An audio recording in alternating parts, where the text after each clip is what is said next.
chegarmos hoxe ata aquí.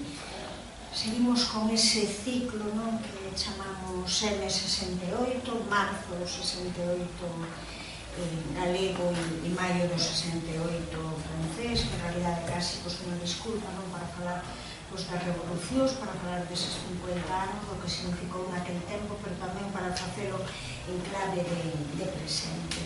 Hoxe acompáñanos María Xosé Agra, ela é doutora en Filosofía, profesora de Filosofía Moral e Política na Universidade de Santiago de Compostela, e as súas áreas de traballo son a filosofía política, teorías de xustiza e teoría crítica feminista, foi membro do Consello do Plenario do Consello da Cultura Galega, e vai ser membro de equipas de traballo do Consello da Cultura Galega. E pensamos neste ciclo que era importante traer un dos grandes nomes do pensamento feminista galego para falar de que aporta o feminismo a política actual, que aportou sempre o pensamento e a política, esa outra maneira de ver desde o feminismo, de buscar solucións, de cambiar, xa digo, de cambiar o pensamento para cambiar o presente. Nese sentido, o último dos libros de María Xosé Agra, Olvidar a Clitemnestra, se o digo ben, porque xa le contaba a María Xosé que me esquecín as gafas na casa e en realidade vexo aquí moscas e pouco máis. Sobre... como vai falar, mas se tuviera que falar igual, alguén tiña que prestarme algo ou tiña que amañar de alguna maneira, sobre xustiza e igualdade, un pouco con ese tema do que dicíamos, da igualdade, da importancia dos seres humanos, das respostas en igualdade aos diferentes problemas de agora. Decíanos María Xosé, cando lle falamos de que se achegara aquí a estar con nós para este ciclo, que vivimos en tempos turbulentos, en tempos precarios, con urxentes problemas de tipo político e de tipo social, e que voamos sin instruccións ese político que lle puxemos a estas palestras. E que neste momento estas revolucións feministas poden cambiar, deben cambiar a xenda e a política actual.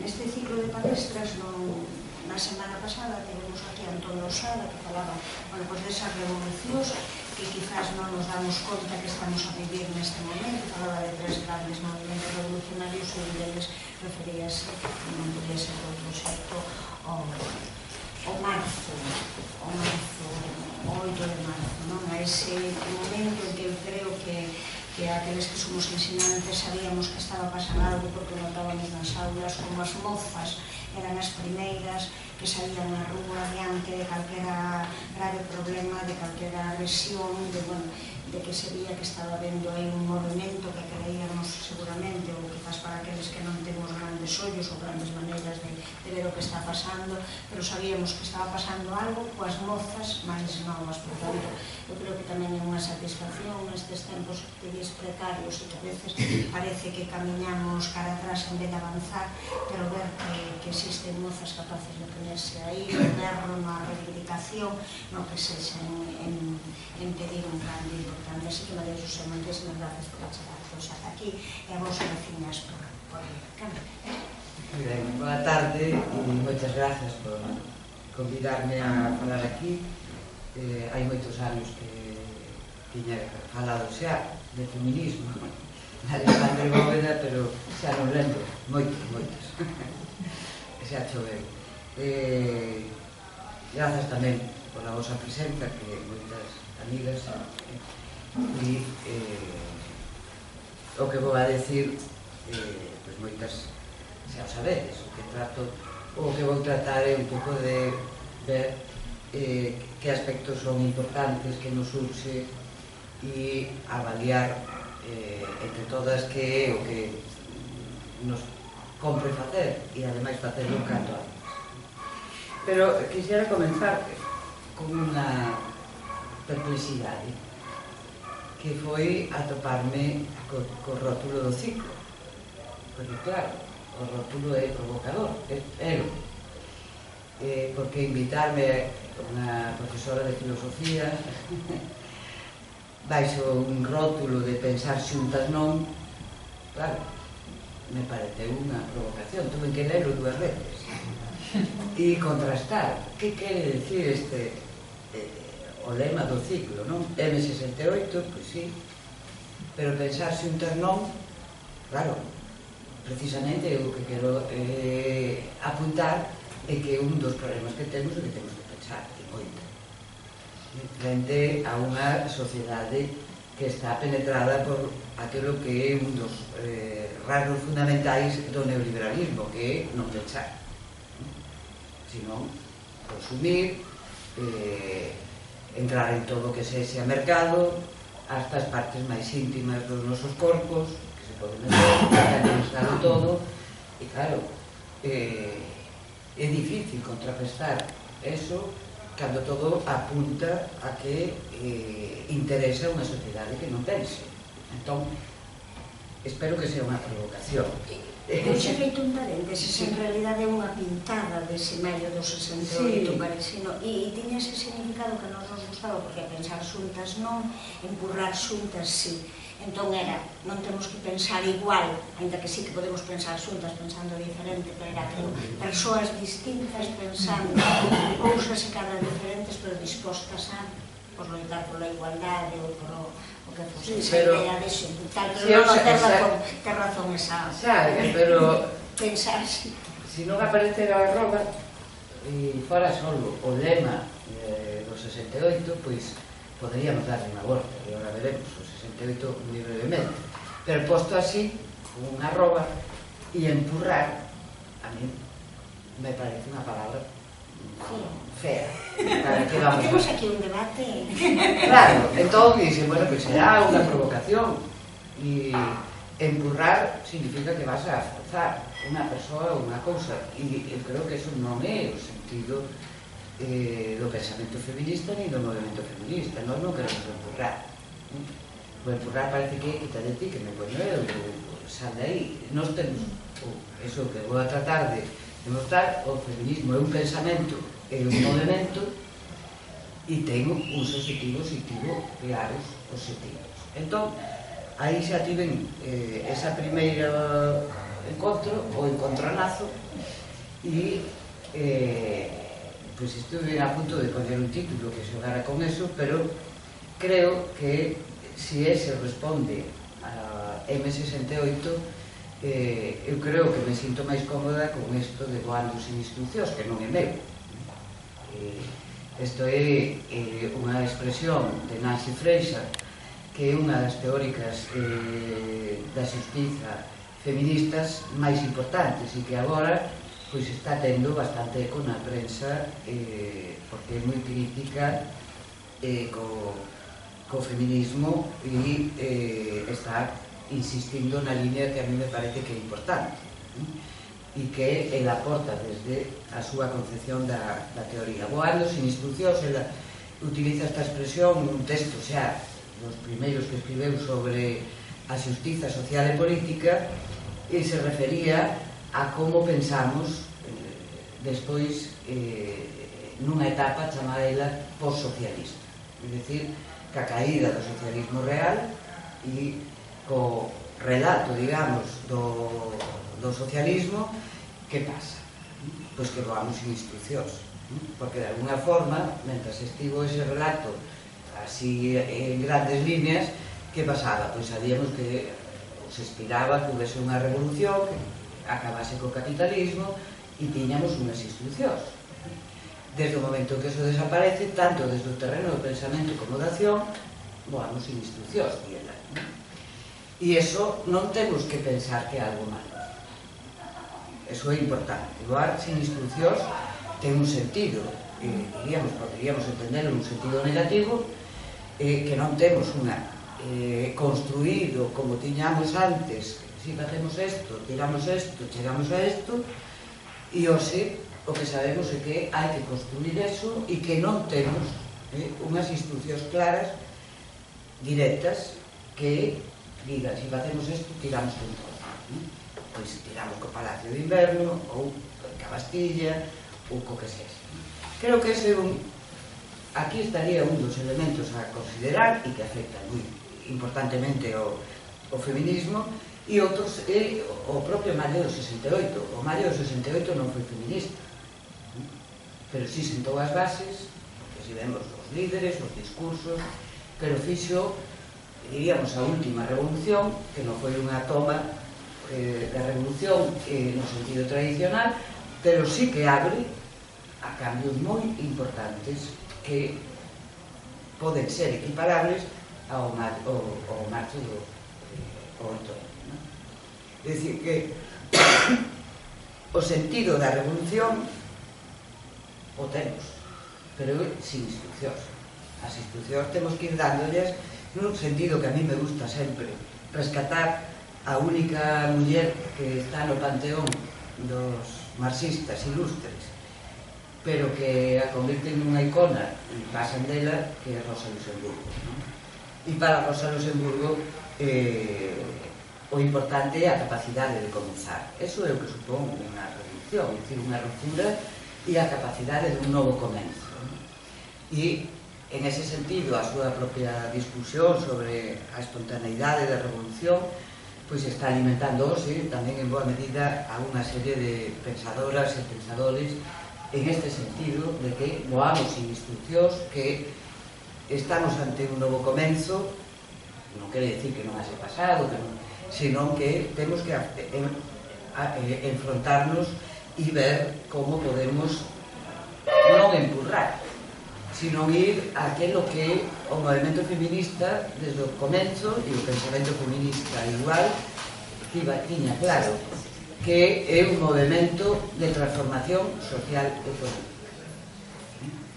Non é simplemente unha loita sectorial que podamos, que teña unha serie de cuestións que ten que debatir ou que reivindicar, sino que o proxecto do feminismo é un proxecto de transformación radical da sociedade.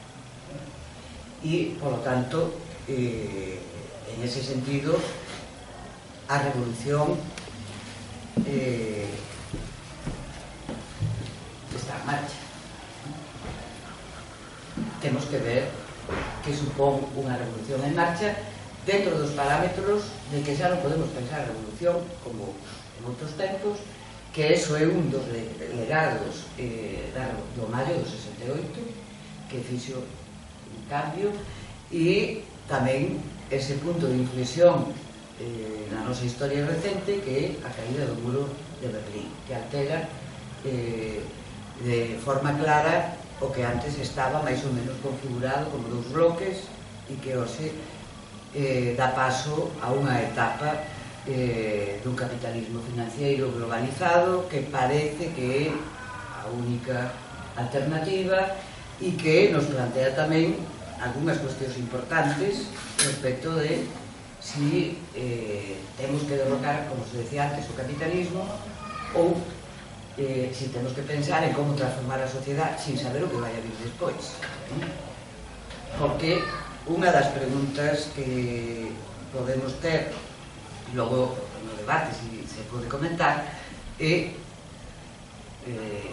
si pode haber un capitalismo sin necesidade de feminismo. É dicir, podemos chegar a conseguir as mulleres liberdade e igualdade nunha sociedade capitalista?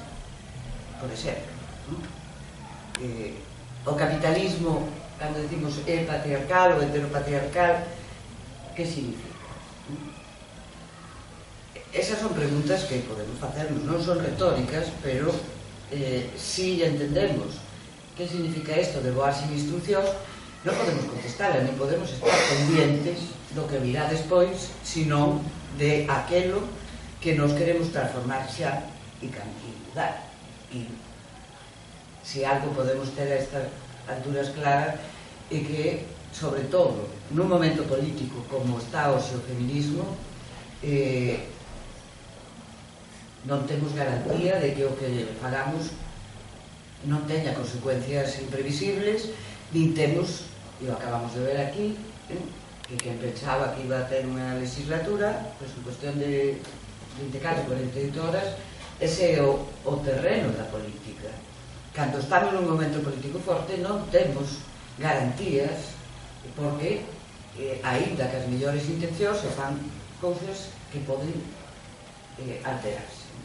Non hai un cálculo como se pensaba máis claramente antes, que se facemos así, chegamos aquí.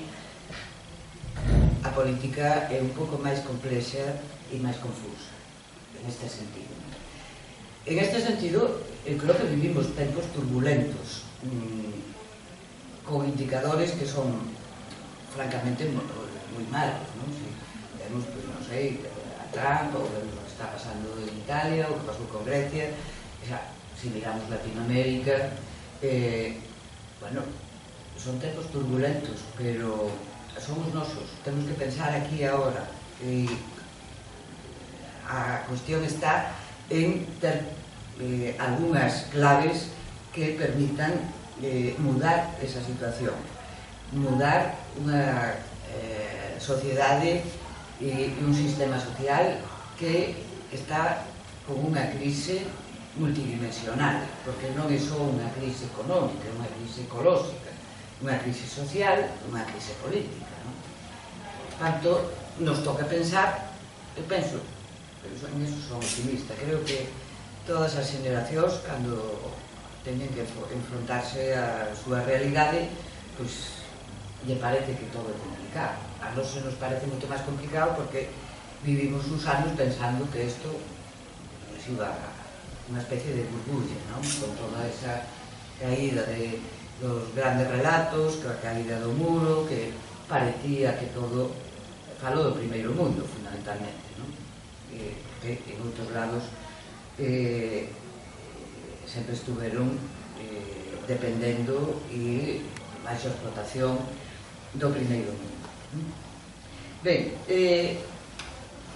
vamos sin instruccións e necesitamos pensar máis que nunca. En estes tempos turbulentos e pensar tamén partindo da nosa realidade, porque o feminismo e sobre todo o movimento feminista está fragmentado. Non hai un movimento feminista galego, por exemplo, que sea o que este compacto. Temos unha plataforma, como se creou, a plataforma do 8 de marzo, que unificaba, pero eso, hoxe, como se pode seguir avanzando e trasladando. Eu creo que aí temos que aplicarnos a fondo para ver cales son os problemas que nos unen. E logo irei, cara, ao final, a insistir, porque a idea que a mí me parece máis importante é como somos capaces de construir unha xenda política común do feminismo, que sexa quen de poñerlo na xenda pública unha serie de demandas que non sean simplemente que non perdamos dereitos, sino que vayan a aquilo que é o máis importante do feminismo, que é transformar a sociedade, recuperar esa radicalidade. E en ese sentido podemos facer un percorrido para ver que efectivamente algo está cambiando ou algo se viña cambiando, e as que xa levamos moitos anos fomos notando eso. O 8 de marzo de 2017 foi sorprendente xa, e aí se puxeron as bases desa plataforma que logo iría levar adiante a folga de mulleres, que foi un paso excepcional e que respondeu. Eso temos que analizalo ben, pero ver que aquí hai unha corrente, tanto en Galiza como no resto do Estado, como a nivel internacional, con unha serie de fitos que veñen de atrás. Por non remontarnos moito, por exemplo, no ano 2011 houve en Italia unha cantidade de manifestacións de mulleres que saíron ás rúas que decían, ou se preguntaban, se non é agora, cando? Esta é unha pregunta que se está facendo tamén estes días e que nos temos que plantear para os cambios, porque sempre se di ou se nos decía bueno, pois primeiro hai que tirar o capitalismo, primeiro hai que amañar isto, e logo sempre as mulleres tiñan que agardar algo. Entón, esa pregunta é, se non é agora, cando? Non vimos a esperar a que, se non, hai que facer. As mulleres italianas saíron masivamente en todas as cidades italianas. No 2016, por exemplo, houve outra importantísima en Polonia, un país, sobre a cuestión do aborto e aqueles descerebrados que morrera, que eran xemelgos, que estaban atacando a democracia. E, como sempre, os ataques van directamente os máis significativos e en onde se condensan. Se nos fixamos, cando hai ataques graves á democracia, aí está no primeiro foco o aborto ou cuestións relacionadas cas mulleres. E están tamén as mulleres argentinas, por exemplo, no 2015, que foi outro fito espectacular de mulleres na rúa, pero a miles e a milleiros. Tamén as mexicanas, e podemos ver como está en Chile ou en Perú agora con este señor que di que co tema da violencia, pero ou as irlandesas que acaban de ganar a batalla do aborto despois de... É dicir, que este é un movimento que se ven xestando, que está sacando a rúa as mulleres en todos os países por temas diversos e que ademais, diríamos, non está como unha vanguarda que houbera dirixido especificamente por un grupo pequeno de mulleres no sentido tradicional, de que hai unha vanguarda que diseña, que di, no, isto é unha explosión que canaliza un malestar, que canaliza nos países formalmente democráticos para as mulleres unha promesa incumplida con respecto á igualdade. A mensaxe era, bueno, isto da igualdade é unha cuestión de tempo, porque xa hai mulleres que estudan, porque hai máis mulleres na universidade, isto vai a ir mudando, vai a ir normalizándose. O que vemos é que non só non existe esa igualdade, que sigue habendo unha fenda entre a igualdade real e a igualdade formal, que se vai agrandando e que, como ben recollen e traballan as teóricas da xustiza social e política feminista, o problema xa non é que non avanzamos na igualdade, o problema xa non é que retrocedamos en dereitos que tiñamos conqueridos, e o vemos nos ataques sistemáticos dos partidos máis antidemocráticos, senón que se está producindo unha igualación por abaixo, que é peor. A igualdade por donde avanza é por abaixo, igualando no sentido da precarización, da feminización do traballo, de cada vez menos dereitos e un mundo no que as diferenzas entre ricos e pobres, cada vez as desigualdades se van agrandar. Entón, xa non é só que a crítica que se facía sempre, bueno, a igualdade é unha retórica, pues vamos avanzando, paseniño, pero algo, agora o que vamos é a igualación por abaixo. E eso afecta tamén os homens.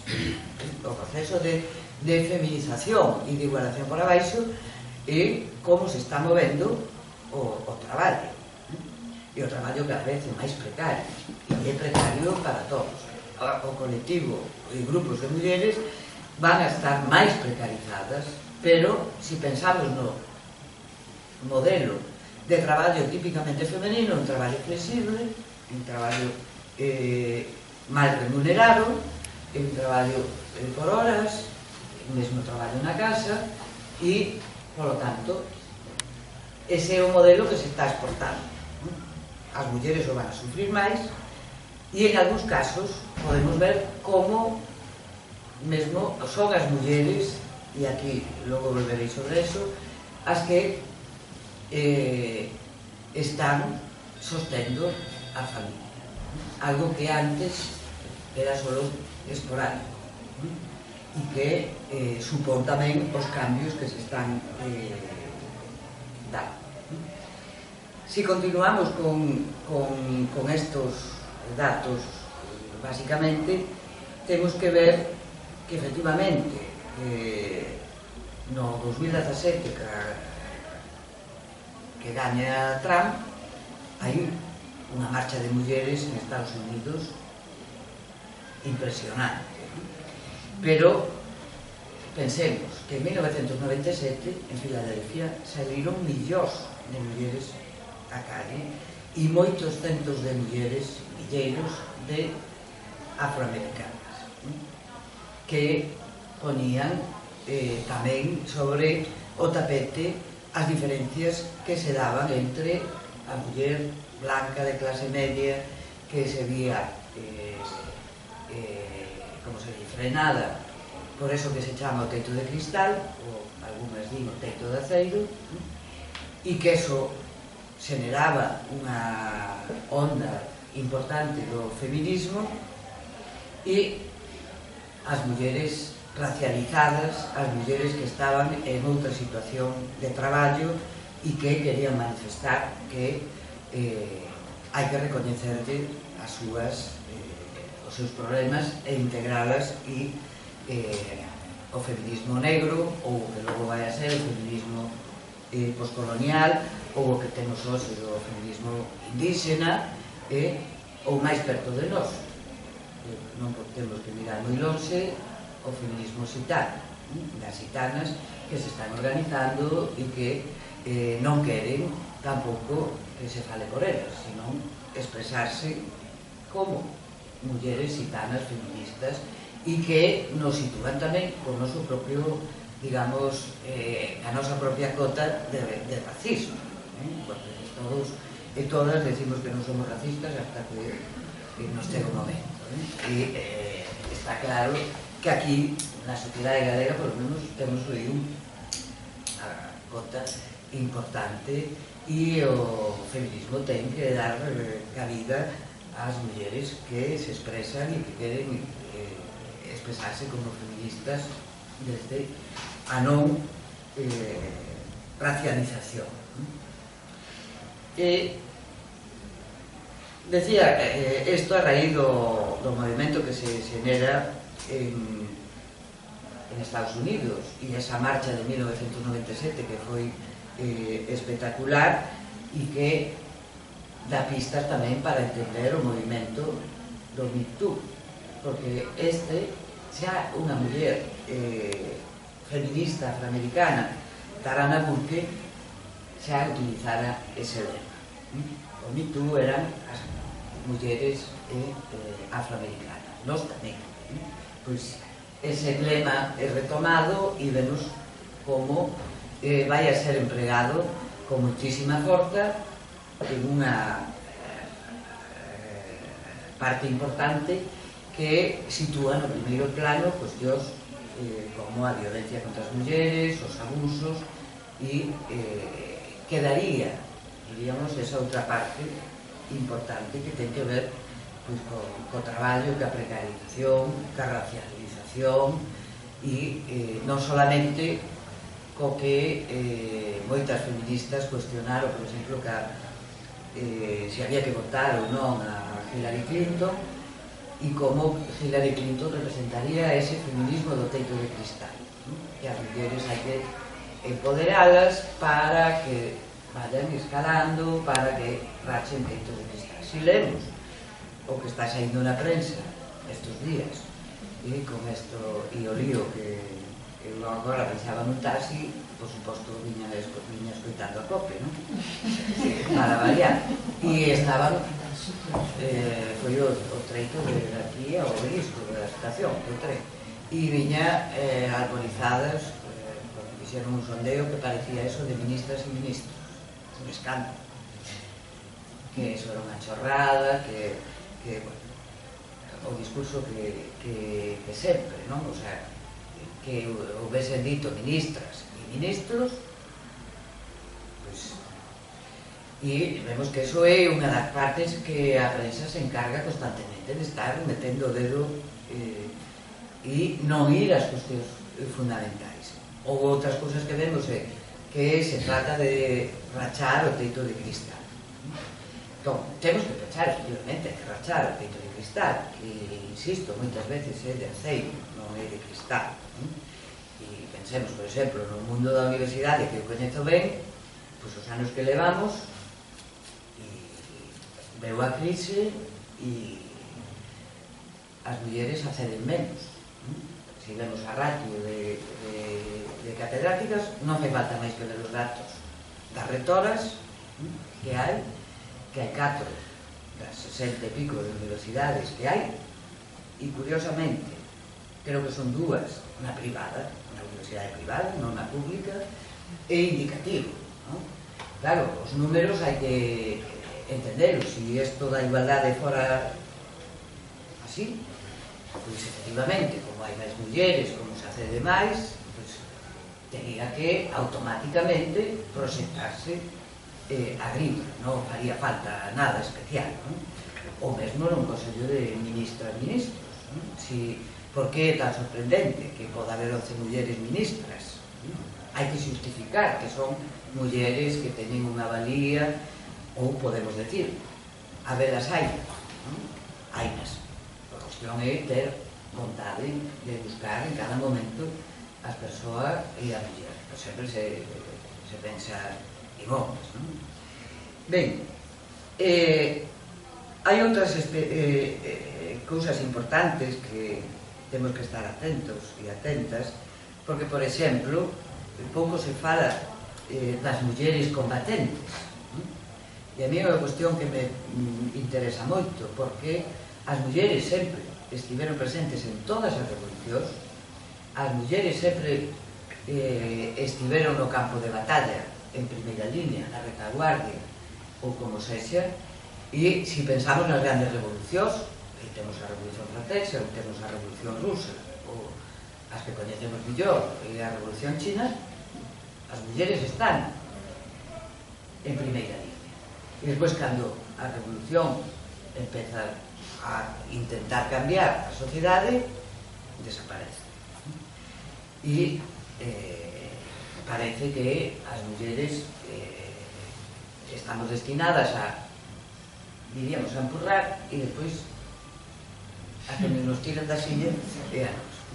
Porque cando hai que mover silla, como non se ove, das cadeiras desaparecen. Entón, a mí porque me interesa, porque hai unha, agora que temos tantas noticias, por exemplo, da Siria e do movimento do Kurdistán, hai unhas mulleres, que son as mulleres de Rojana, que están partíndose, porque son mulleres armadas, combatentes, pero que crean unha comuna. E en donde están levando a cabo, fixadevos en tempos de guerra, unha revolución no que as mulleres están organizándose para transformar no día a día as relacións. E deso non se nos di nada. En todo caso, o que aparece unhas veces con mala intención e outras na mellor das intencións é a muller kurda combatente como unha imaxe casi idílica ou por arriba de ensalzación para que non vexamos que é o que están facendo abaixo, e se están enfrentando directamente porque están en contra dos Daesh e todo o que supón. Claro, é máis fácil que nos transmitan a imaxe do burka e das mulleres co burka, como fixeron ca guerra de Irak, e mandarnos mensaxes, porque está claro que o que se quería con eso non era que as kurdas, ou perdón, que as mulleres afganas, ou cando falan das mulleres musulmanas, que eran axudadas, sino que están mandándonos unha mensaxe a nós. E a mensaxe é, mirad que mal están ellas, vosotros podeis estar así, non vais con burka. É dicir, eso que se chama o efecto boomerang, mandan o mensaxe para ali, pero o que ven é de volta para decirnos outro. E eso explica en parte tamén estas reaccións tan fortes que estamos asistindo de violencia e de novas formas de violencia contra as mulleres e sobre todo contra os nenos. Pois, case un incremento de violacións, por exemplo, en grupo, pois dá que pensar. Que haxa cada vez máis asesinatos de nenos para, en vez de atacar a muller, son formas que nos teñen que facer pensar porque son alteracións de algo que sabemos e é que as mulleres están ganando en liberdade e en igualdade. E iso pois, é moi difícil para determinados homes e para determinados colectivos é difícil de mudar. Pero a violencia non debe ser o único elemento dunha xenda feminista. É a punta do iceberg. Hai que apuntar, por lo tanto, o que me parece fundamental da aportación do pensamento feminista, que é a toda a estrutura social que sustenta esta sociedade. Non é unha cuestión só de individuos, non é unha cuestión de que estén tolos, non é unha cuestión de que sean monstruos ou malas persoas, sino que estamos ante unha sociedade estruturada na que a variable, o sexo e xénero non é unha variable, sino que forma parte das relacións, forma parte dunhas relacións jerárquicas que afectan a toda a estrutura social, non solamente a unha parte.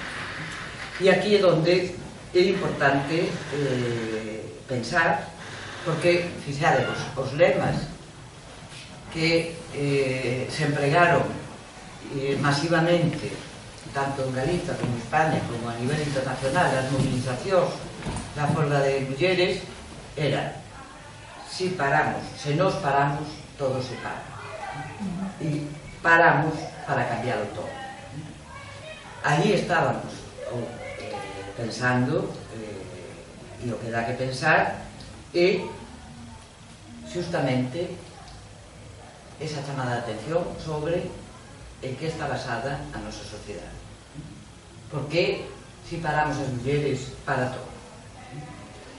E aquí volveríamos a discutir, e temos que discutilo, e o pensamento feminista e o movimento feminista está en eso, é como unha sociedade aborda a reproducción social. Porque ata agora a reproducción económica está monetarizada, se move nos mercados, é un espacio masculino e se configura o capitalismo nas súas distintas fases, que non son todas iguais.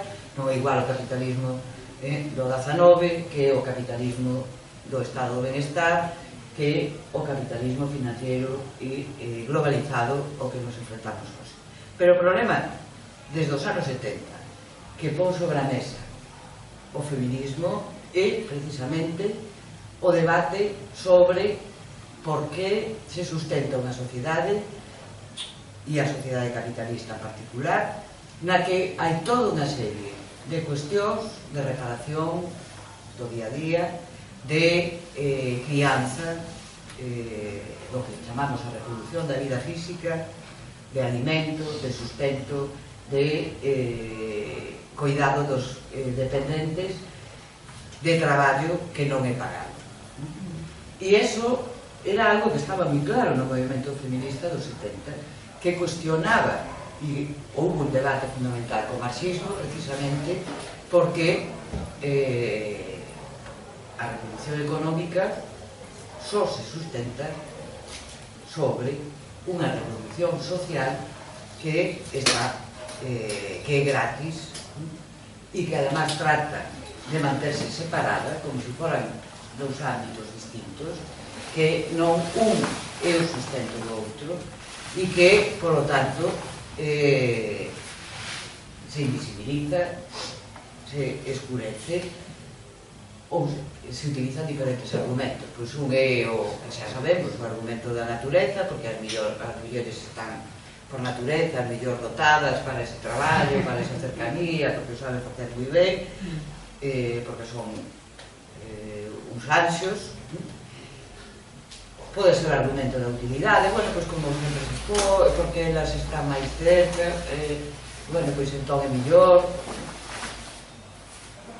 Os argumentos os coñecemos, pero basicamente o que xa, diríamos, hoxe está en riba da mesa cando decimos si nos paramos e para o mundo é que a reproducción social non é só reproducción económica, non están diferenciados, que para que a reproducción económica se dé ten que haber ou está vendo esta reproducción social. Ese é o tema fundamental que se traduce en outra linguaxe, se queredes, que é a linguaxe dos cuidados ou a crise que se di dos cuidados.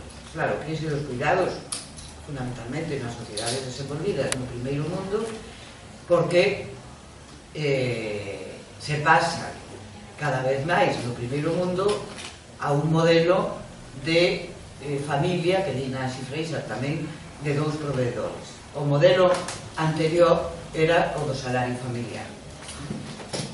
Entón, hai un salario familiar e o Estado trata de proteger dando garantías mínimas o Estado de Benestar, o Estado social e non digamos os conflitos que houve precisamente que a idea esta do salario familiar, por exemplo, co movimento sindical.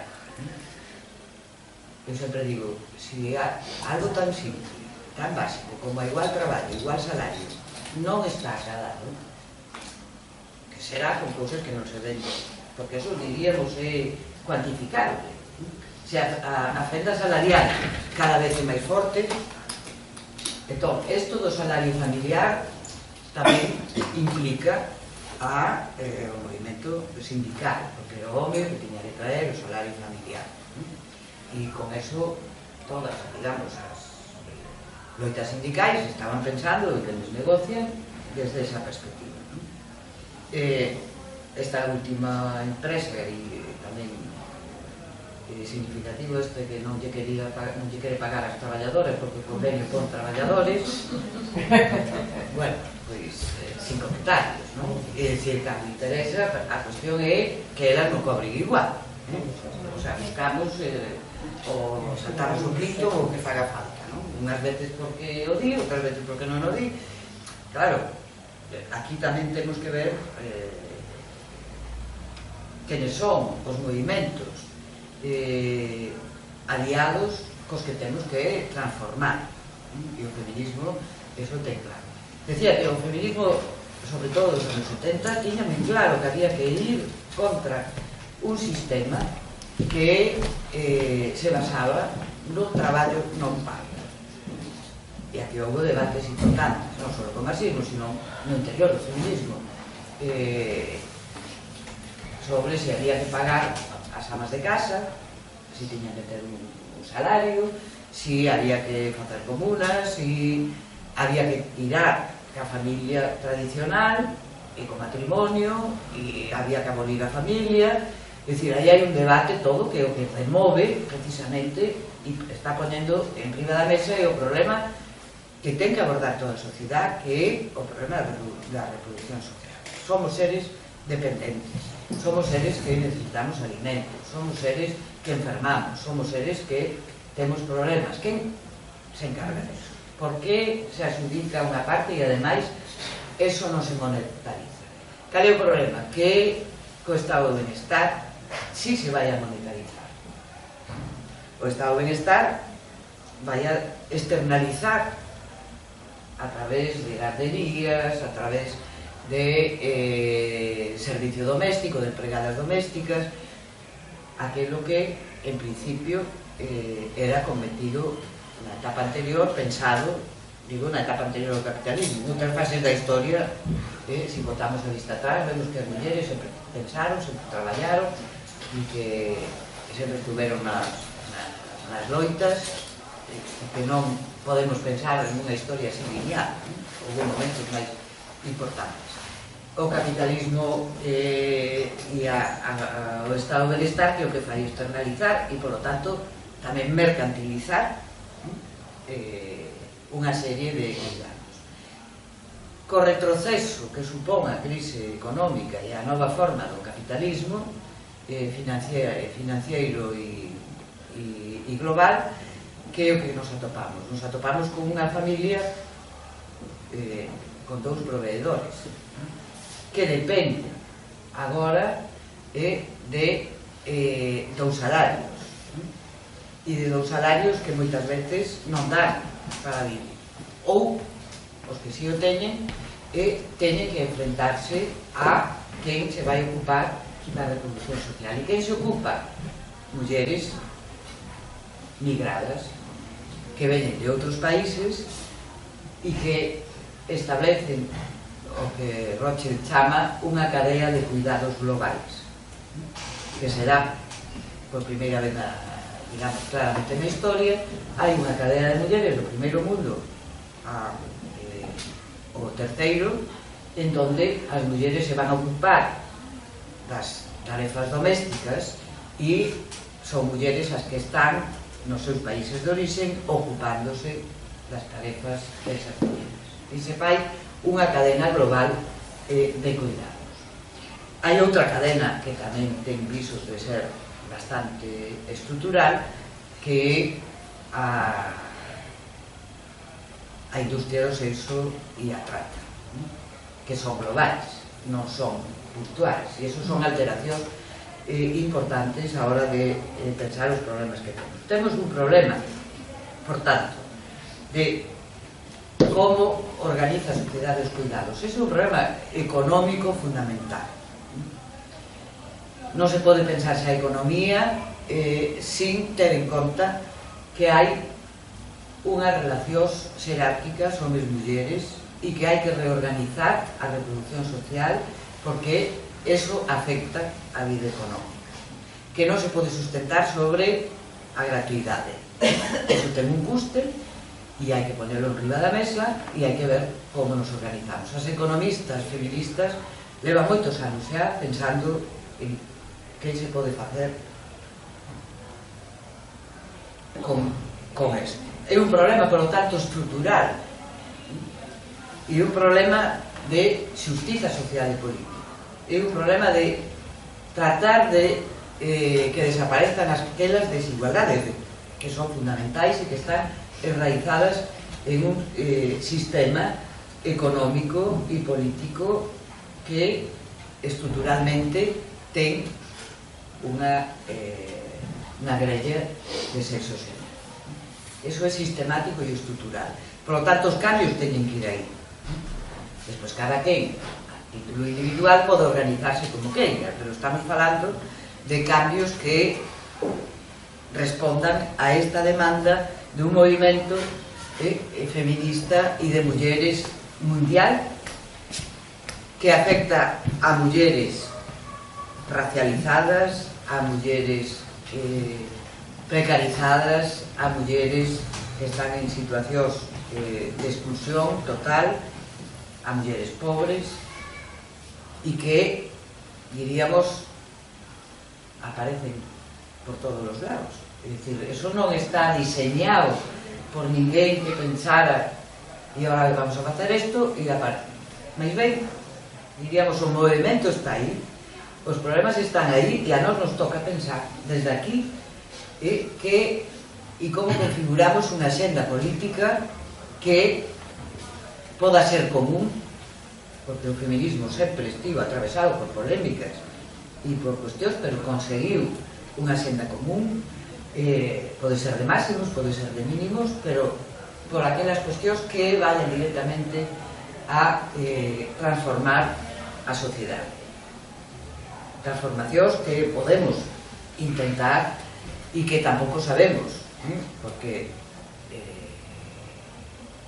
o o feminismo é un pensamento sobre a marcha. Vamos vendo e vamos tamén probando. E hai cuestións peliagudas que dividen ao feminismo, poden dividirlo. E teñen que ver tamén co tipo de ser humano no que nos estamos pensando, que entendemos por ser un ser humano, que entendemos por unha vida digna, que entendemos por non deixar de ser vulnerables. Pois se fala moito da precariedade, da vulnerabilidade. Son cuestións importantes e que, como digo, o pensamento feminista, por exemplo, as economistas feministas están planteando con medidas importantes, ou as teóricas da xustiza social e política, a donde temos que ir. Coinciden todas e que o problema fundamental é se nos paramos, todos se paran, pues, que facemos? Xa non vamos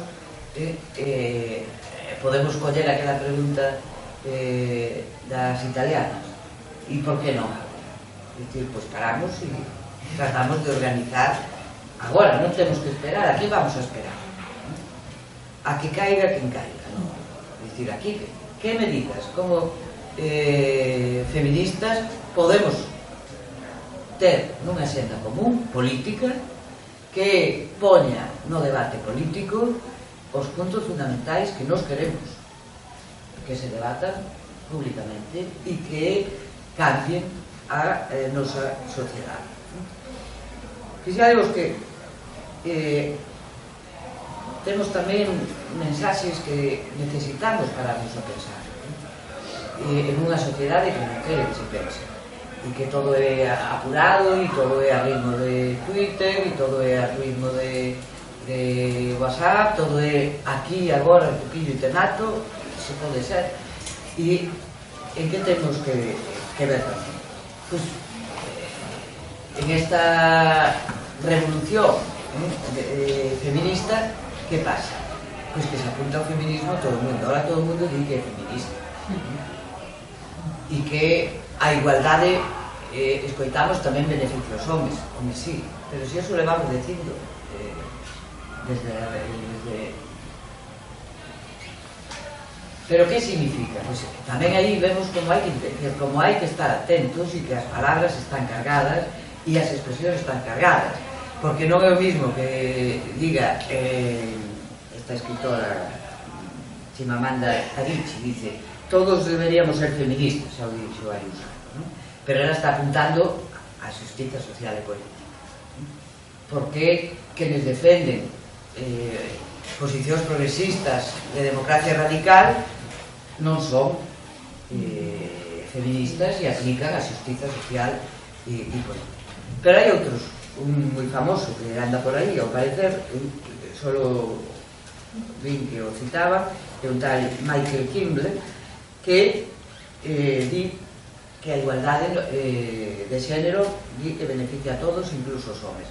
E el utiliza un argumento que xa tamén sabemos que non é novedoso, dice, porque o argumento da utilidade. Bueno, non sei útil, así nos organizamos millón e tal, pero non vai a radicalidade, o que sería a posición feminista, por exemplo, de Adichie, non? Hai que transformar a sociedade. Eso nos leva a que podemos ir a unha sociedade, pensade, capitalista, na que en principio pode haber liberdade e desaparece a igualdade. E iso leva a unha comprensión do feminismo que é interesada tamén para todos estes que creen na utilidade. Bueno, pois sí, está ben, e que as mulleres sexan libres, pero claro, non son iguais. A igualdade é un concepto político monumental que tamén se identifica. A igualdade son mulleres, como se di, xénero, mulleres. E non é iso. A igualdade é un concepto relacional, non é comparativo, non é igualdade para compararse, senón compararse hombres e mulleres, senón que a igualdade é sempre un concepto relacional. E hai que ver quenes son os iguais e si os iguais. E iso non pode estar baixo relacións xerárquicas, e as relacións dun sistema como é o sistema sexo-xénero está atravesada por unha xerarquía. Ben, creo que teño que ir rematando. Promesas incumplidas, por tanto, nas sociedades formalmente democráticas, necesidade de cambios estruturais, como abordamos eses cambios desde pensar a reproducción social e económica e abordar os problemas ecolóxicos e abordar todo o que supón a globalización e que o temos aquí diante e nos está afectando. Como plantearnos os temas dunha senda común, pois primeiro creo que debatindo no feminismo. Quero decir tamén as cousas que me parecen importantes desta revolución deste tipo, que polo menos vamos vendo que algunhas instruccións están máis claras. Por exemplo, se rachou, me parece a min, algo moi importante, e é o silencio dos homes.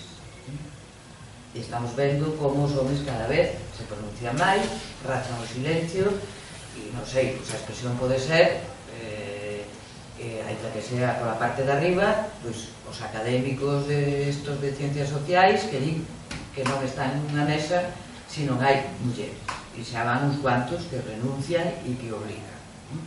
Bueno, pois esa é unha forma de que os homes rachen o silencio, se realmente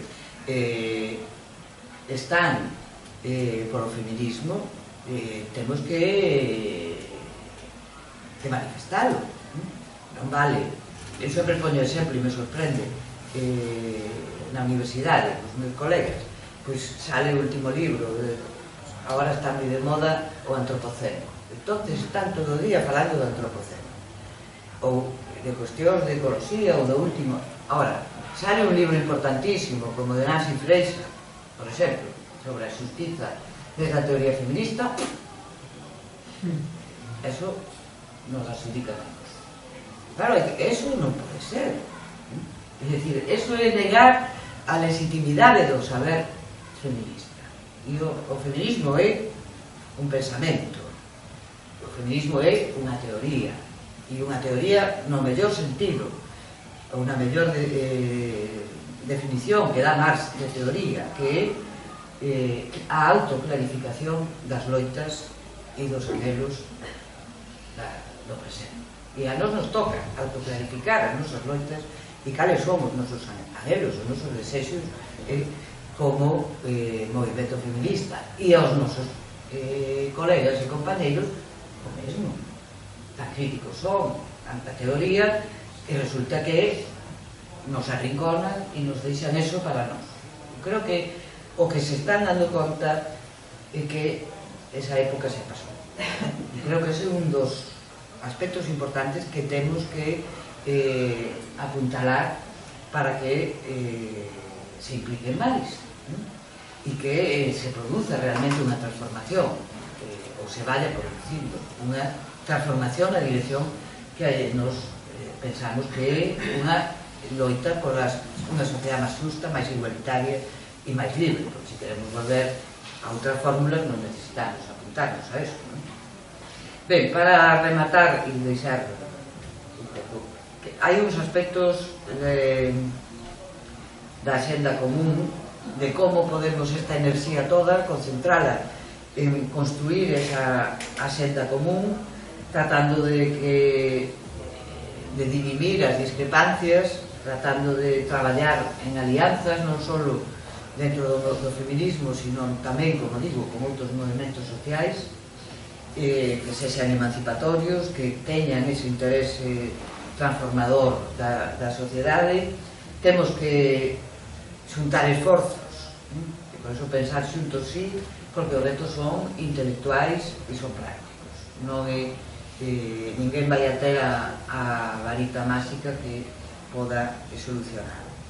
E temos claramente que volver a retomar e a radicalizar aquilo do movimento feminista dos 70 con respecto á reproducción social, aos cuidados, a como articular outra forma de que se move a economía ao servicio desa vida digna para todos e todos, e en esa xenda común evidentemente hai cousas que son nas que non vamos a ter moitos problemas, por exemplo a fenda salarial, pero hai outros que son máis difíciles de abordar.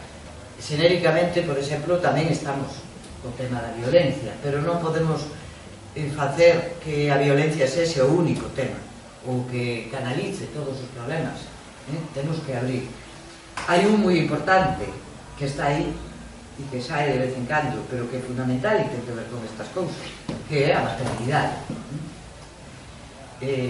Estamos asistindo a unha serie de mensaxes e movimentos preocupantes. Por exemplo, é grave en Estados Unidos as mulleres das empresas tecnolóxicas que están en unha situación alta, pois están cos soldos, les están financiando, queren financiar a congelación de óvulos para que retarden o máximo posible a maternidade. Claro, por outro lado vemos que tamén dentro do feminismo aparece unha concepción da maternidade de tempos anteriores, como é esa conexión co natural e todo o problema que hai, por exemplo, co aleitamento, con aleitar, que si se... Bueno, pois aí hai un debate que temos que aclarar, porque a maternidade é social. E aquilo que co estado de benestar aparecía como algo novo, que era a muller traballadora. A verdade que nunca escoitamos falar do pai traballador, porque iso se dá por suposto. Porque hai que nomear explícitamente nai traballadora, porque eso está chamando a atención sobre un problema, que é a doble xornada, e agora diríamos a triple, o sea, non que se aumenta. Hoxe diríamos que a figura que condensa todos os males, diríamos que nos teñen que facer pensar é a muller migrante no servicio doméstico, que están en condicións de neosclavitud, que están sin papéis, que traballan día e noite, que apenas teñen horas o domingo para sair e que están sustentando a nosa sociedade. Non podemos mirar para outro lado. Ou que sexa máis fácil, e sabemos o complicado que é, regularizar as empregadas de fogar, que non teñen dereito a paro, que non teñen... Esas cuestións son fundamentais, porque dependendo do modelo de sociedade que queramos, de como organicemos a reproducción social, temos que ter criterios para decidir. Hai que asegurar as empregadas de fogar, teñen que ter seguridade social, ou teñen que desaparecer e ten que haber garderías, ou como facemos? Que facemos ca maternidade?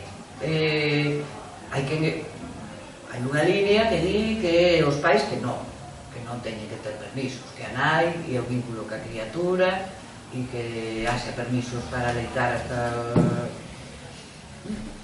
Claro, esas cuestións son importantes para o modelo, e eso nos pode complicar, pero son debates que temos que dar, e esos non nos podemos dar sin saber que é parte da estrutura que queremos cambiar e como a queremos cambiar.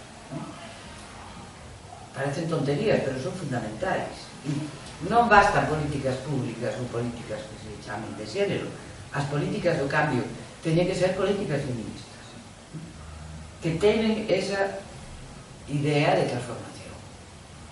Como política, unhas terán que ser a máis corto plazo, outras a máis longo plazo, e unhas podemos pensar que nos van a sair ben e nos poden sair mal, porque non temos, pero precisamente aí está o reto. O que temos é que ter unha xenda común que será máis grande ou menor na medida en que sexamos quen de ponernos a discutir.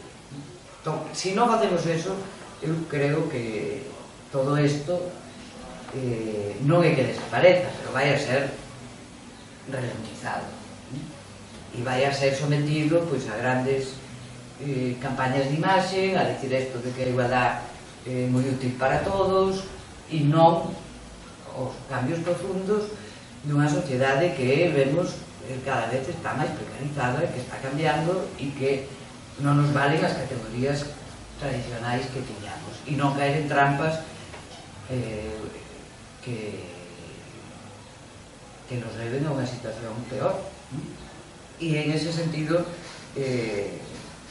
pois, por exemplo, hai que ter en conta xa, porque non están en la selva, sino que están aquí, temos a cuestión racial, as mulleres racializadas, o problema das mulleres, por exemplo, rurais, que aquí en Galicia tampouco se ven por ningún lado, e que creo que é un reto importante e para mí, sorprendentemente, foi un dos elementos que máis me chamou a atención no 8M, que saliron en todas as vilas, en vilas pequenas, e que saliran nas grandes cidades, pero eso non o podemos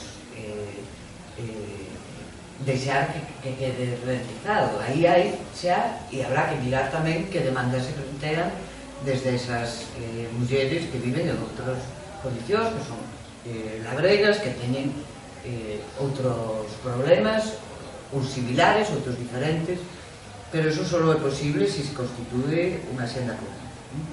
E creo que tamén temos que ter cuidado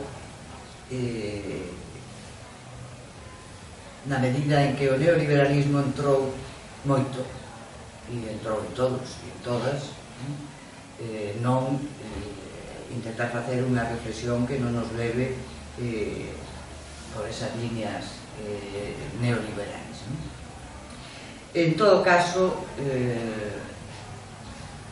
tamén chama atención, por exemplo, esta animalización e esta brutalización que estamos vivindo, non? Por exemplo, que se lle chame estos que se chamen a manada, é sintomático, non? É dicir, aquí parece que volvemos a un estado de natureza onde estamos no límite da animalidade e que cando diríamos estamos nos países máis avanzados, civilizados, despois de tanta cultura e que reapareza eso, tamén nos ten que alertar e que poñer sobre aviso. Os obxectivos desta axenda, como digo, teñen que ser sempre pensando nun cambio que ten que ser o máis radical posible, que ten que transformar a sociedade, que ten que ser e estar basado na xustiza social e política e que ten que compaxinar emancipación, como di Nancy Fraser, e eu concordo, con protección. E que ten que ir a ese que se chama o feminismo do 90%. E que ten que construir unha sociedade plenamente paritaria.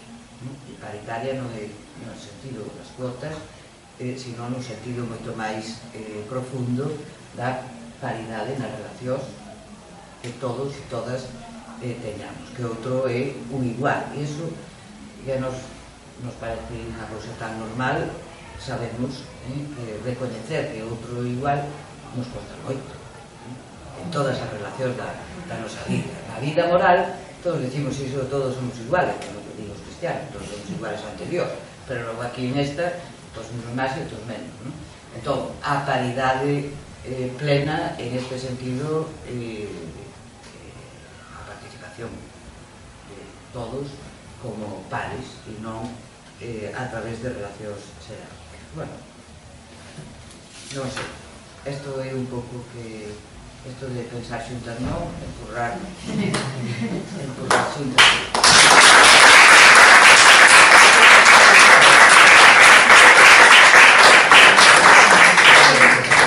Ainda un pouquiño de tempo. Eu sempre falo, penso que falo demais. Non, pero un pouquiño de tempo para as preguntas que queirades facer.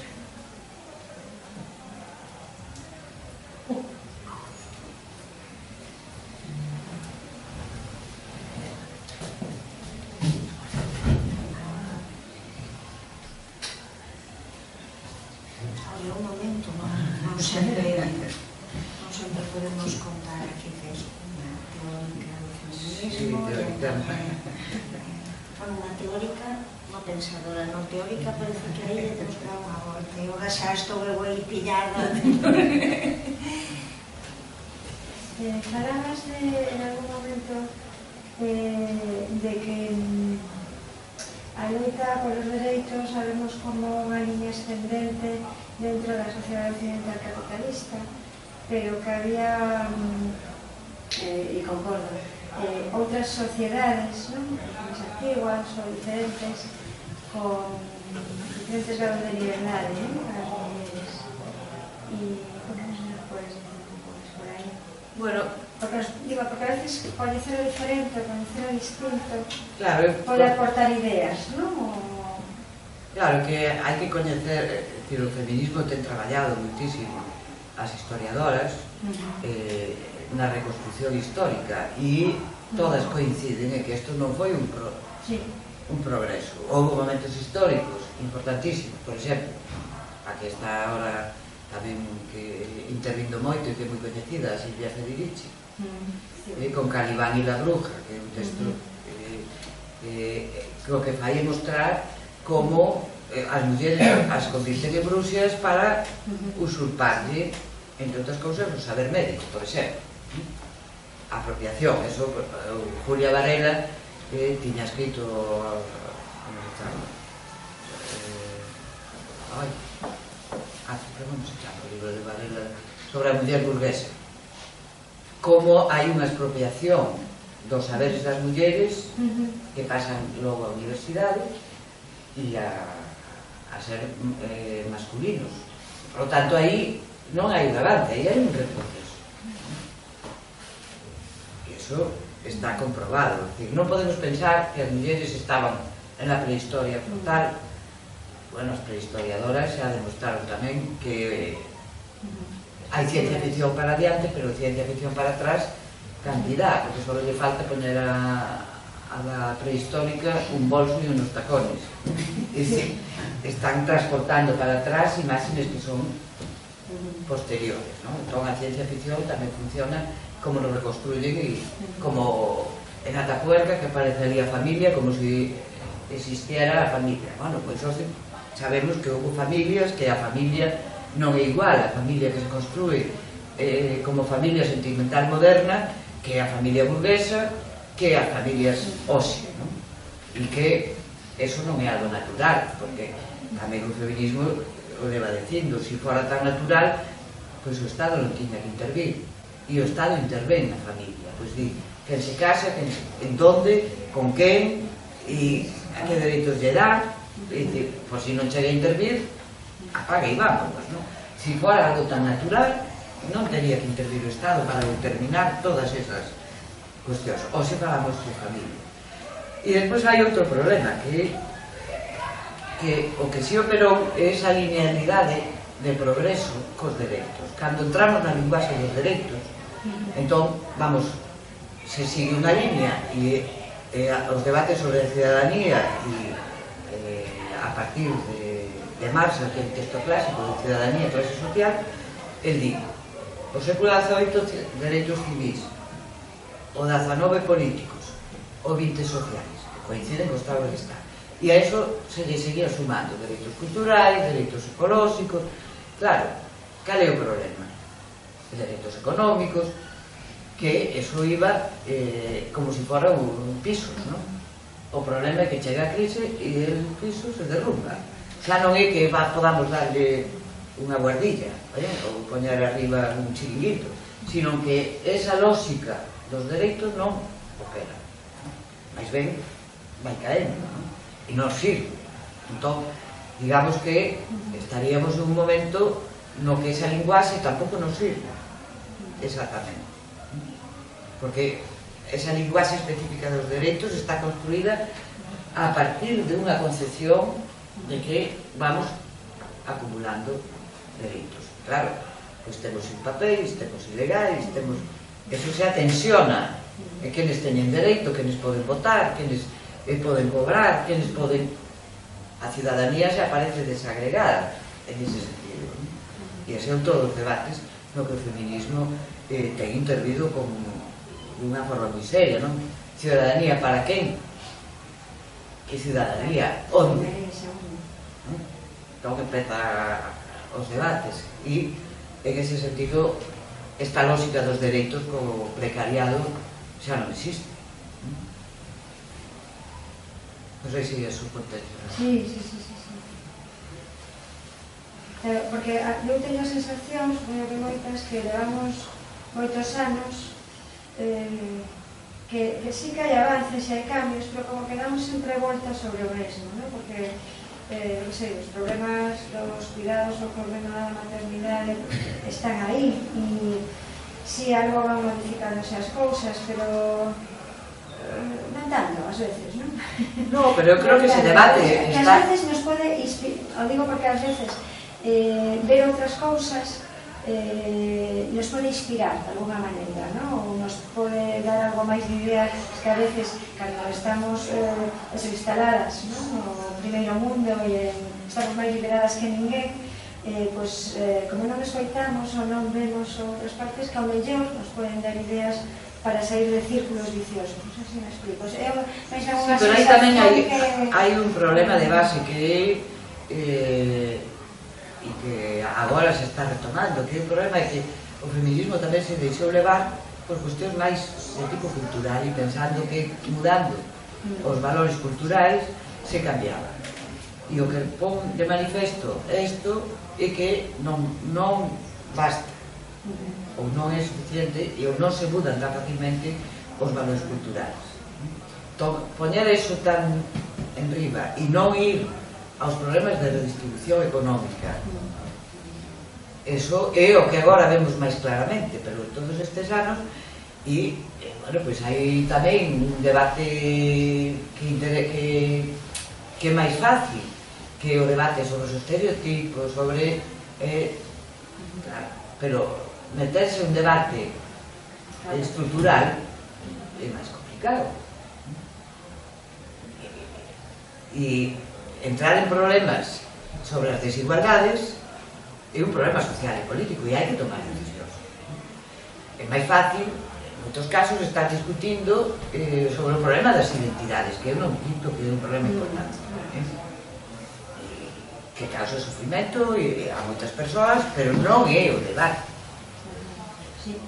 Entón, non podemos, por eso eu insisto, a mí me parece que é importantísimo empezar todos estes debates e intentar facer unha senda que priorice, unha senda común de que nos pensamos que no que se trata de cambiar a sociedade e aproveitar, porque estamos en un momento, diríamos, un pouco de xogo revolto, que é o que teñen as crises, para poder mover ficha, porque cando non estamos, non hai tanta apertura. Agora temos unha enerxía que nos ven de todo isto, que non nace de la nada, sino que ven acumulado de moitos anos de traballo e de moitos cabreos e de moita insatisfacción e con esa enerxía discutir, sentarse intentar facer unha senda política de mínimos, de máximos, pois según vayamos acabando acordos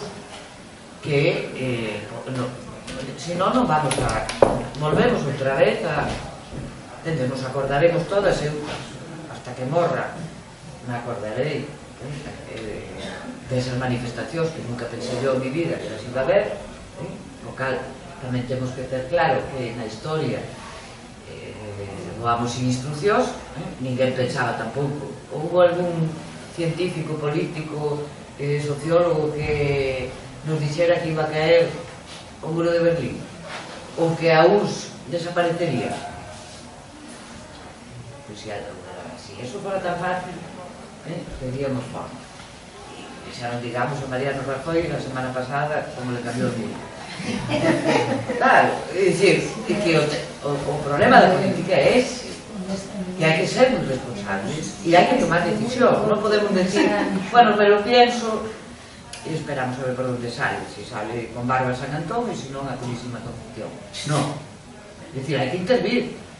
É un pensamento sobre a marcha, pero un pensamento que se ten que construir discutindo, dialogando con alianzas. Claro, para que non se sea diálogo, non se sea individual, para que se sea político. Claro, pero eu insisto, creo que un dos elementos importantes é, por parte do feminismo e das mulleres, enerxía, pilas moi cargadas, ganas de que xa non, xa é hora, agora, porque non? E ao mesmo tempo un movimento por parte dos movimentos progresistas e polos movimentos sociais que teñen que asumirlo, o sea, non poden decir que isto é unha cosa nuestra. É dicir, se queres cambiar o mundo, pois tens que saber que se as mulleres paran o mundo por algo. Terán que pensarlo e terán que rachar con ese silencio que os ten aí. E, evidentemente, o reto está na esquerda, porque a mí os da dereita non me preocupan nada, xa sabemos o que pensan. O problema está en que como articulamos forzas que nos pensamos, homens e mulleres, que o mundo pode cambiarse, que isto é un mundo injusto. Mentras eso non sexa asimilado por parte de quen quere, pois que izquierda é esa? Isto ten que entrar nas cabezas e nas actuacións, que hai que repartir o poder. Claro, a ninguén lle gusta que lle saquen os seus privilegios, e neste caso son privilegios. Por favor, bueno, o que expuxo é tan complicado que é un lío. Eu solo unha cousa. Penso que unha cousa fundamental é a educación para os homens e as mulleres, que non exentas tamén, fisiolóxicamente somos distintos, non? E iso tamén non hai que ver, non? E outra cousa que dixo ali Pereira, que isto sin directrices políticas creo que é imposible levar a cabo. Porque as feministas inglesas, esas dos primeiros, eu teño moi pouca información e usted deu-me bastante información de cousas, que teño moi poucas veces, pero non comprendo eso, que poida ir un movimento así adiante sin esas dúas cousas que son fundamentales. Desde as guarderías hai que educar a xente, e a xente non é máis que salir á rúa vendo como está, porque eu creo que se a xente estuvera educada a respetar o outro a través de toda a súa educación, non había homens que mataran as mulleres, porque isto a verdad que mete medo, porque hasta os calciños os teñen tan educados nas casas, teñen un comportamento co outro, ou é enemigo, ou fanse caricias, fanse de todo. Eu comparo moitas veces estas cousas, que chama a atención isto. Sí, eu o que trato de plantear precisamente é que estamos nun momento especialmente político e necesitamos voar. Unha cousa é voar sin instruccións, en ese sentido, de que non temos aquel referente dunha revolución no sentido de que había instruccións. Agora eso nos devolve a necesidade de que nos temos que articular como voamos, e cada onde voamos sabendo que pois pode haber poscapitalismo, pode haber un capitalismo que resolva os problemas das mulleres. Que sabemos? O que sabemos é que esta sociedade como está articulada xenera violencia, que esta sociedade como está articulada xenera desigualdade. Pues vamos a por ella. E iso supón directrices políticas, e iso supón recuperar o pensamento do movimento feminista políticamente, e supón ser unha senda estar á altura do reto, pero iso supón unha senda común. mas, o sea, non metemos esa senda común, porque un movimento amplísimo, por e eso, hai que pero- buscala. Hai que buscala, pero se ese... paramos en esa senda común, Pero quen vai a facer ese traballo se non fai o feminismo? bueno, eso sí, pero tamén sabes que cantos, o sea, quen do feminismo, como? Bueno, pois, como canalizamos a enerxía dun movimento que move a miles de mulleres para que eso sexa unha palabra de transformación social, porque entonces, para que? O sea, estamos en un contexto que nos costa moito, non temos esa revolución xa que nos guía, pero temos moi poucas cosas que nos guíen colectivo, non? Pero temos que discutilas, é dicir, nós que pensamos sobre a maternidade? En que puntos de acordo estamos ca maternidade e como se transfire en política? Que exigimos? Seguramente que nos ponemos a discutir e a maior discusión que teño é con algunha feminista, sen dúbida feminista. Claro, pero hai temas que estuveron moi polarizados e están. Ya. Por exemplo, a prostitución, unhas Sí. trincheras Sí. e esa se A vai maternidade. a maternidade. Claro, pero si temos que decidir permisos de maternidade e paternidade, si, non, cuánto, como. A quen yo deixamos? Non? Sí, ya. Claro, entón, esos debates hai que dalos. Que algúns temos que adiarlos, porque abre máis trincheira. Pues vayamos aos puntos comuns. E o movimento feminista está fragmentado. E o movimento feminista terá que organizarse mellor e terá que organizarse en función da pluralidade e da complexidade dos temas que temos. Aceptar esa pluralidade, esa complexidade e non quedarse a veces nas minucias e facer unha renta común, non? Claro, aceptar a diferencia. E sobre todo tamén coñecendo o feminismo do pasado, porque a xente descubre ahora América. E eu sempre digo, mira, isto é igual que cando foron os españoles a América. América xa estaba descoberta, ali vivía xente. Bueno, pois aquí o feminismo ten unha trayectoria de moitos séculos. Eso non se pode obviar, non se pode que... Entón, o feminismo ten tamén unha aportación, un coñecimento, e o coñecimento é político. E non pode ser que teñas unha ocurrencia un día ou tal. Entón, eu creo que hai que articulalo e eso, pois, que existen, digamos, sexan partidos políticos, sexan organizacións feministas, non poden seguir. Si esta enerxía sirve para algo, será para buscar esa senda. E desde a perspectiva do cambio, porque se non, entendes, para ese viaxe non necesitamos ni ser feministas ni nada. O sea, se encarga os gobernantes de gobernarnos como lles parece. Entón, estamos falando dunha sociedade democrática que ten que asumir que hai unha desigualdade generada por unhas relacións xerárquicas. E iso, a educación é fundamental, pero a educación non emana do ceo. E usted pensa que estamos nunha sociedade democrática? Formalmente, sí. Pois eu sempre miro a práctica.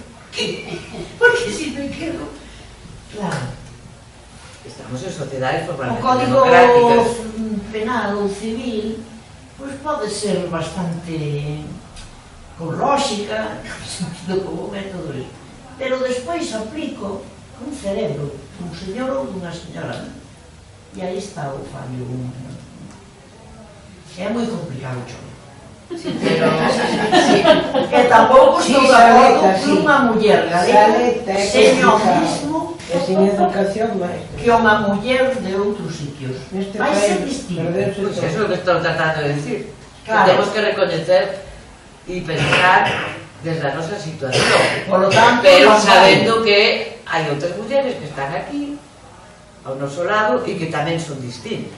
E que Pero son as galegas son mellor como non. non pode ir separado do problema nacional que nos temos.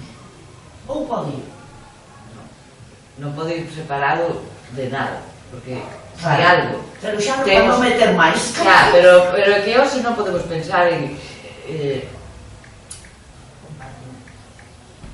nunca tivemos tantas fronteiras. A partir da Segunda Guerra Mundial houve un disparamento de fronteiras e de países. Curiosamente. terra xa está tan parcializada e con tantas fronteiras que non queda ni un milímetro. E ao mesmo tempo estamos máis globalizados que nunca. Entón, hoxe non se pode pensar máis que o local, o nacional, o estatal, Europa, etc. Eso está interrelacionado. Hoxe somos todos interdependentes, entón afecta a todos os niveis.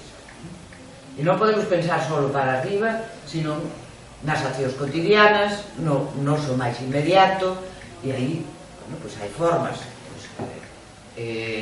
económicas pois que se están implantando pois en barrios, por exemplo, de formas de axuda mutua, ou se está recuperando o tema dos comuns, que aquí en Galicia sabemos ben o que é, non fa falta que nos expliquen, e como se xestiona, si ten que ser unha xestión privada, unha xestión pública, que non é o mismo, que sea común, que sea público. Aí temos que o sea, aí e temos mimbres para facer cousas, e a xente está viva, e a xente está sempre aproveitando e cambiando e tratando de mudar. Si eso facemos máis e conseguimos que non sexan pequenas cousas, pois, si non, pois non seguiremos máis ou menos. Claro, si pensamos que non merece a pena o esforzo, pois non temos nada que hacer, esperar a ver se cae el cielo. Pero hasta donde eu chego, e a mí que me gusta tanto o pensamento, eu non vi que houbera ninguén que pensara allá na Torre de Marfil e nos dixera, mais ben, son os de abaixo os que puxan para que pensen, e que é un pensamento sempre en marcha, e que os privilexios e os privilexiados nunca deixaron o poder tranquilamente, ni Mariano Rajoy, que non lo deixou tampouco moi tranquilamente. É dicir, hai que impulsar o que dice o outro, Empurrarlos. hai empurrar. Si algunha porta hai é desde abaixo. Los de arriba non queren que se mueva nada, porque, vamos, aquí quen quere perder os privilegios? Entón, igual, todos, a República e tal, sí, la francesa, e que le pasou al rei? Claro, porque si obviamos que hubo que cortar cabezas, todos somos moi pacifistas, ¿no? Pero o que yo digan as mulleres de Ruanda contra o Daesh, as kurdas, claro. E están intentando tamén cambiar a súa vida, non só coller o fusil, ¿no? Entón aquí fácil non hai nada, e desde logo non hai ninguén que te deixe a silla, máis bien son mal educados e non te dejan sentar. Bueno, sí, porque non vou a perder o tren que é máis peligroso. Nos somos porque outras foron e se estamos ajudando e contribuindo a que te teña tamén detrás de nós se xa capaz de impulsar. Mil grazas por vir e gracias.